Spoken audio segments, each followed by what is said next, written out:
中德相隔万里，没有任何历史旧账，没有任何利益冲突，有的只是互惠互利和合作共赢的机会。我不太相信德国的决策层连这一点都看不到。各位网友大家好，我是包面。这期话题我们说的是中德关系是否要走入低谷。4月28号，德国总理索尔茨打破了前总理默克尔创下的外交惯例，将访问亚洲的首站放在了日本而不是中国。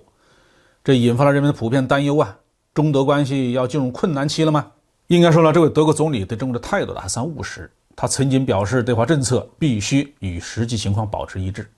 中国在国际上拥有重要的地位，这就是为什么我们在气候问题、疫情危机和军备控制等全人类的挑战方面需要与中国合作。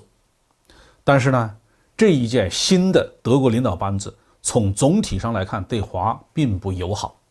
尤其是代表绿党的那个女外交部长贝尔伯克访华的态度是异常坚决。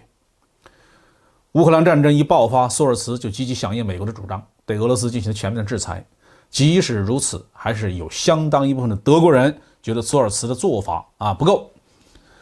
他们甚至认为索尔茨是俄罗斯埋在德国政坛上的间谍，理由是德国政府对乌克兰的军事援助不够积极主动，规模也不够大。这也可以解释为什么索尔茨来到亚洲访问，第一站要选的是日本而不是中国，因为日本是美国的军事盟友，至少在政治上德国内部的亲美派是挑不出什么毛病来的。另外索尔茨即使到了中国，也很难得到他想要的东西。德国议会在4月29号刚刚通过一项关于全面支持乌克兰的动议，其中要求中国放弃对战争的支持，积极支持停火努力，意思就是要求中国要立刻加入到制裁俄罗斯的阵营。德国国防部长出身、现任欧盟主席的冯德莱恩女士也在印度表示，中俄所谓无上限的合作关系是对国际社会的严重威胁，要求国际社会跟这两个国家划清界限。德国现任领导层针对中国的言行显然会伤害中德两国的关系，进而对德国企业在中国的利益产生不利的影响。中国和德国互相保持着主要贸易伙伴的关系很多年了。中国是德国汽车最重要的海外市场，德国大众汽车公司全球销量的一多半在中国。奔驰、宝马、奥迪的 BBA 组合是中国高端汽车的代表，在中国赚的是盆满钵满。如果离开中国市场，恐怕就要亏大了。这对于正在遭受新能源车猛烈挑战的德国传统汽车工业来讲，这又意味着什么呢？德国人可以自己去思考。可能网友会奇怪，索尔茨这些人为什么不惜得罪中国，也要维护美国的利益？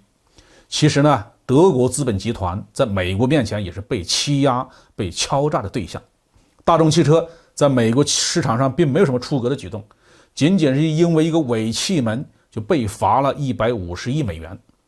应该说，企业伪造环保参数确实应该受到惩罚，但是美国政府和司法机构的做法明显是在敲诈勒索美国人最喜欢大排量的汽车了，每年造成的碳排放和空气污染要比大众汽车这一点点造假要严重的多。当然，我们也没有看到美国的汽车公司为这种事儿受罚。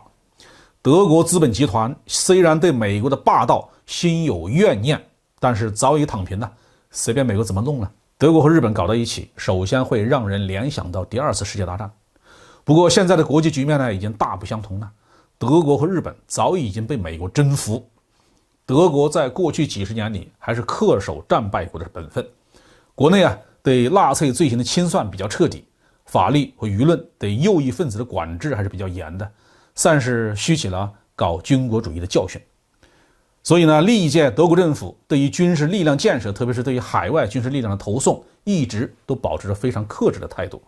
有限的几次海外部署和作战行动包括对蓝联盟和阿富汗，都是在北约的框架之下，在美国的要求之下落实的。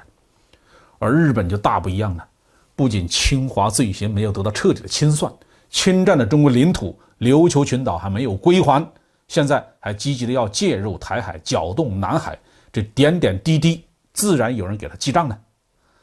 所以索尔茨的这一次避开中国访问日本，背后还是一肚子坏水的美国人在起作用。中德相隔万里，没有任何历史旧账，没有任何利益冲突，有的只是互惠互利和合作共赢的机会。我不太相信德国的决策层连这一点都看不到。好，这节话题就说到这里。